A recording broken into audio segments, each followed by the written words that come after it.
या आपने जो क्लिप दिखाया है, हमारा एयरपोर्ट भी इस तरह का नहीं है जिस तरह का उनका रेलवे है। क्योंकि सनातन धर्म सत्य के आधार पर खड़ी है, सत्य है इसके पीछे, कोई एक प्रॉफिट या एक किताब इसका वर्णन नहीं कर सकता है। अभी यहाँ स्टेशन के एकदम कायाकल्प। स्टेशन तो ऐसा लग रहा है कि हम एयरपोर्ट में आ गए हैं, जैसे बिल्कुल एयरपोर्ट जैसी सुविधा है यहाँ पे सब। लगता ही नहीं कि रेलवे स्टेशन मतलब अपना इंडिया का रेलवे स्टेशन इस टाइप के भी हो सकते हैं। ऐसा चेंज आया है कि मेरे ख्याल में इट्स फैसिनेटिंग टू सी कि ये अब इसको अप्रोच कैसा किया जाएगा, how will it be explained. Air condition railway station है, ओह माय गॉड। अब अफ्रीका देखिए, घना में local black population, Hindu population है, जो यहाँ के बहुत से पंडितों से भी अच्छा रुद्रपाठ करते हैं। हम तो वो अवाम है जो ट्रेन में से भी लोटा उठा के घर ले जाते हैं। तो ये जो तबाही आई है, ये फाइनेंशियल और इंटेलेक्चुअल करप्शन की वजह से आई है। इंडिया ये बात समझ गया है कि मेड इन इंडिया मैन्युफैक्चरिंग की जाए और चीज़ों को अपने घर में जब बनाया जाएगा तो खर्च भी कम आएगा और उससे हमारे यहाँ पे तरक्की भी होगी। पाकिस्तान को ये बात समझ क्यों नहीं आ रही? हम सबको लेके चलने वाले, वसुधैव कुटुंबकम की सोच रखने वाले। इस तरह का रेलवे स्टेशन के लिए बजट चाहिए हो पाकिस्तान के पास, खाने के लिए इधर लोगों के पास पैसे नहीं। हेलो फ्रेंड्स, जय हिंद। भारत की बात में आपका स्वागत है। दोस्तों, राम मंदिर मॉडल की तर्ज पर अयोध्या धाम जंक्शन रेलवे के नए भवन का निर्माण पूरा हो चुका है। वंशी पहाड़पुर के पत्थरों से बने पिरामिड स्टेशन की शोभा को और बढ़ा रहे हैं। पूरे भवन को एयरपोर्ट की तर्ज पर बनाया गया है। यात्रियों की सभी सुविधाओं का ध्यान रखा गया है, जो स्टेशन को और भव्य बना रहा है। स्टेशन पे नए भवन को लोकार्पण प्राइम मिनिस्टर मोदी 30 दिसंबर को करेंगे। इसको लेकर तैयारियां पूरी की जा रही है। यहाँ से उतरकर आप 1 किलोमीटर दूर राम मंदिर तक आसानी से पहुँच सकते हैं। यहाँ पर पैसेंजर और एक्सप्रेस दोनों प्रकार की ट्रेनों का ठहरावन है। दरअसल स्टेशन में सुख सुविधाओं का खास ध्यान रखा गया है। समय लगी? कौन सा? ये मुझे इंडिया लग रहा है। कैसा रेलवे? रेलवे बेस्ट है। ये हमारे एयर कंडीशन रेलवे स्टेशन है, ओह माय गॉड।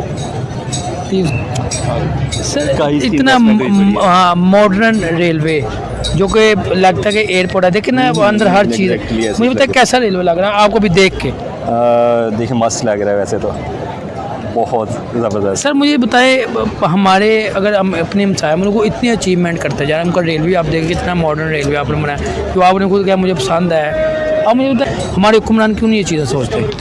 हमारे हुक्मरान क्यों नहीं सोचते? हमारे हुक्मरान एक्चुअली सीन ऐसे है कि हमारे जो दूसरे जो सिनेरियोज़ हैं ना, उन्हीं से हमें फुर्सत नहीं मिलती।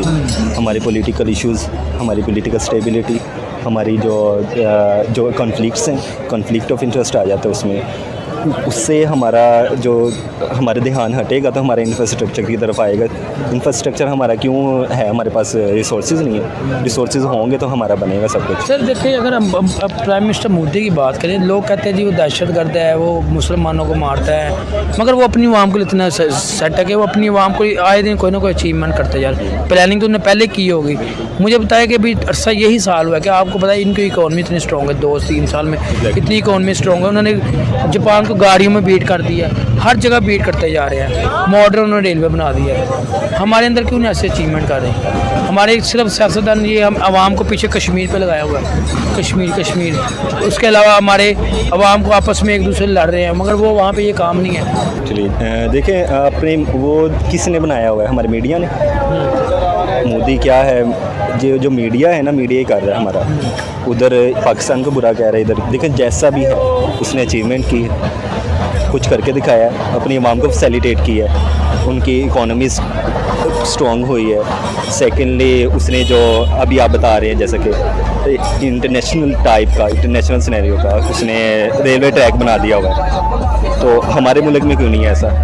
हमारी पॉलिटिकल इश्यूज आपके सामने हैं, तो इसी वजह, यही वजह बस बनाई हुई है रेलवे पाकिस्तान की। लाहौर की बात कर लेते हैं। रेलवे तो ये अच्छा एक प्लेटफॉर्म है लोगों के लिए कि जो नहीं अफोर्ड कर सकते दूसरी वगैरह बस वगैरह से, तो रेलवे से चले जाते हैं। रेलवे की एज़ कम्पेयर टू बस वगैरह से वो थोड़ी सस्ती होती है, तो लोगों के लिए तो यार उसको थोड़ा डैशिंग भी तो मारना चाहिए, खूबसूरत लगे, बंदा चले तो मज़ा भी आए। ऐसे ही है, ऐसे ही है। हालात तो बहुत ख़राब हुए हैं रेलवे के इस टाइम, क्योंकि हुक्मरान तो आपस में ही लगे हुए हैं। आपको पता है इस चीज़ का, उस तरफ ध्यान तो कोई दे ही नहीं रहा बिल्कुल भी, और मज़ीद मुल्क की तरफ भी हाँ मुल्क की तरफ भी ध्यान नहीं दे रहा, और मज़ीद दिन ब दिन ना हालात ख़राब ही हो रहे हैं। अच्छा चले मैं आपको एक रेलवे दिखाता हूँ, आपने मुझे बताना है वो कौन से कंट्री की रेलवे है, बस आपने वो गेस करना है।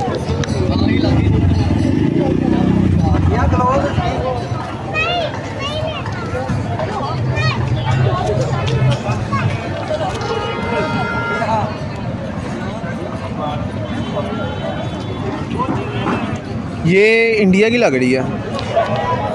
कैसे गैस की है?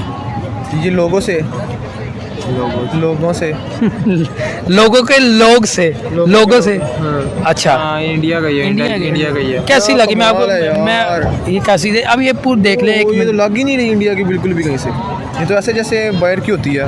कमाल है यार, आप देखें तो सही। देखें ना अपनी कंट्री के ऊपर भी वो लोग ना काफ़ी देख रहे हैं, कंट्री पे भी काफ़ी फोकस उनका चेक करें। उनके रेलवे उन्होंने ऐसा बना दिया कि हमारे यहाँ के ऐसे एयरपोर्ट भी हमारे इस तरह के नहीं होंगे जिस तरह का उनका रेलवे बना हुआ है।